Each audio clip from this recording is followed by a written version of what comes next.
Clip number 528۔ اس clip میں انشاءاللہ آپ قرآن پاک کی سورہ ہود کی آیت نمبر 50 سے لے کر 52 تک کی تلاوت، ترجمہ اور تفسیر قرآن صراط الجنان سماعت فرمائیں گے۔ بسم اللہ الرحمن الرحیم۔ ترجمہ، اللہ کے نام سے شروع جو نہایت مہربان رحمت والا ہے۔ وَإِلَى عَادٍ أَخَاهُمْ هُودًا قَالَ يَا قَوْمِ اعْبُدُوا اللَّهَ مَا لَكُم مِّنْ إِلَٰهٍ غَيْرُهُ إِنْ أَنْتُمْ إِلَّا مُفْتَرُونَ۔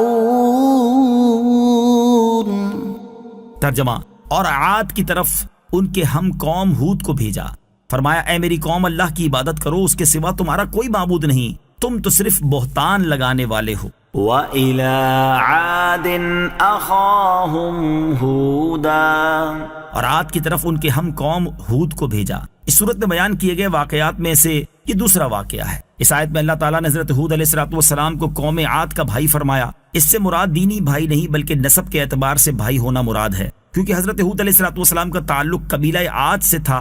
یہ عرب کا قبیلہ تھا اور یمن کے قریب ان کی رہائش تھی۔ قال، فرمایا، حضرت ہود علیہ السلام نے اپنی قوم سے فرمایا کہ اے میری قوم، تم اللہ تعالیٰ کی وحدانیت کا اقرار کرو اور عبادت کرنے میں کسی کو اس کا شریک نہ ٹھہراؤ۔ تمہارا معبود اللہ تعالیٰ ہی ہے۔ یہ بت جن کی تم پوجا کر رہے ہو تمہارے معبود ہرگز نہیں، کیونکہ یہ تو پتھر کے ہیں اور کوئی نفع نقصان نہیں پہنچا سکتے۔ تمہارا یہ دعویٰ جھوٹا ہے کہ اللہ عز و جل کے شریک ہیں اور تم ان شریکوں کی عبادت کرتے ہو۔ نوٹ: حضرت ہود علیہ السلام اور ان کی قوم عاد سے متعلق بعض تفصیلات سورہ اعراف آیت نمبر 65 تا 72 میں گزر چکی ہیں۔ یا قوم لا اسألکم علیہ اجرا ان اجری الا علی الذی فطرنی افلا تعقلون۔ ترجمہ، اے میری قوم، میں اس پر تم سے کوئی اجرت نہیں مانگتا، میرا اجر تو اسی کے ذمے ہے جس نے مجھے پیدا کیا، تو کیا تمہیں عقل نہیں؟ یا قوم، اے میری قوم، یعنی تمہیں اللہ تعالیٰ کی وحدانیت اور اس کے احکامات کی تبلیغ کرنے سے میرا مقصد یہ نہیں کہ تم میرے اس عمل کی وجہ سے مجھے مال وغیرہ کوئی اجرت دو، میرا اجر و ثواب تو اسی کے ذمے ہے جس نے مجھے پیدا کیا، تو کیا تمہیں عقل نہیں کہ اتنا سمجھ سکو کہ جو محض بے غرض نصیحت کرتا ہے وہ یقیناً خیر خواہ اور سچا ہے۔ تبلیغ کے کام کسی لالچ کے بغیر کیے جائیں۔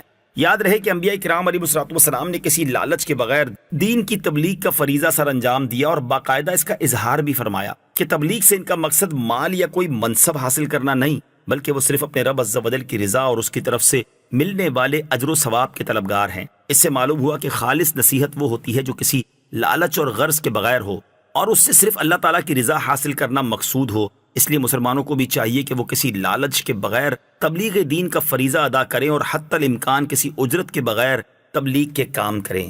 وَيَا قَوْمِ اسْتَغْفِرُوا رَبَّكُمْ ثُمَّ تُوبُوا إِلَيْهِ يُرْسِلِ السَّمَاءَ عَلَيْكُمْ مِدْرَارًا وَيَزِدْكُمْ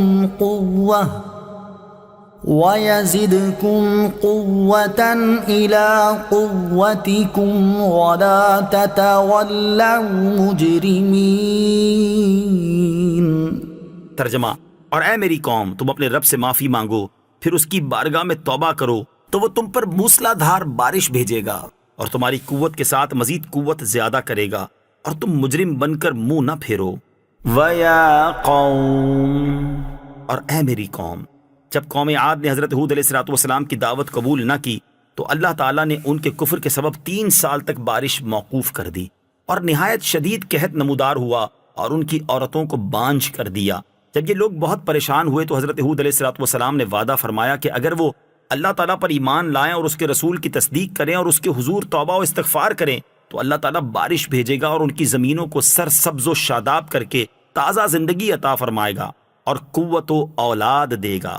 استغفار کی برکت۔ حضرت امام حسن رضی اللہ تعالیٰ عنہ ایک مرتبہ حضرت امیر معاویہ رضی اللہ تعالیٰ عنہ کے پاس تشریف لے گئے تو آپ رضی اللہ تعالیٰ عنہ سے حضرت امیر معاویہ کے ایک ملازم نے کہا کہ میں مالدار آدمی ہوں مگر میرے ہاں کوئی اولاد نہیں، مجھے کوئی ایسی چیز بتائیے جس سے اللہ عز و جل مجھے اولاد دے۔ آپ رضی اللہ تعالیٰ عنہ نے فرمایا استغفار پڑھا کرو۔ تو اس نے استغفار کی یہاں تک کثرت کی کہ روزانہ 700 مرتبہ استغفار پڑھنے لگا۔ اس کی برکت سے اس شخص کے 10 بیٹے ہوئے۔ جب یہ بات حضرت امیر معاویہ رضی اللہ تعالیٰ عنہ کو معلوم ہوئی تو انہوں نے اس شخص سے فرمایا کہ تو نے حضرت امام حسن سے یہ کیوں نہ دریافت کیا کہ یہ عمل آپ رضی اللہ تعالیٰ عنہ نے کہاں سے فرمایا؟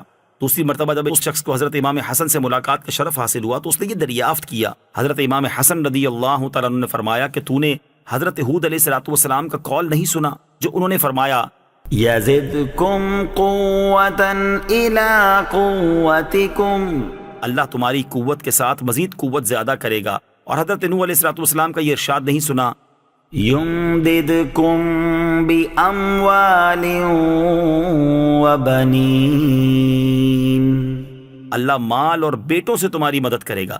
یعنی کثرت رزق اور حصول اولاد کے لیے استغفار کا بکثرت پڑھنا قرآنی عمل ہے۔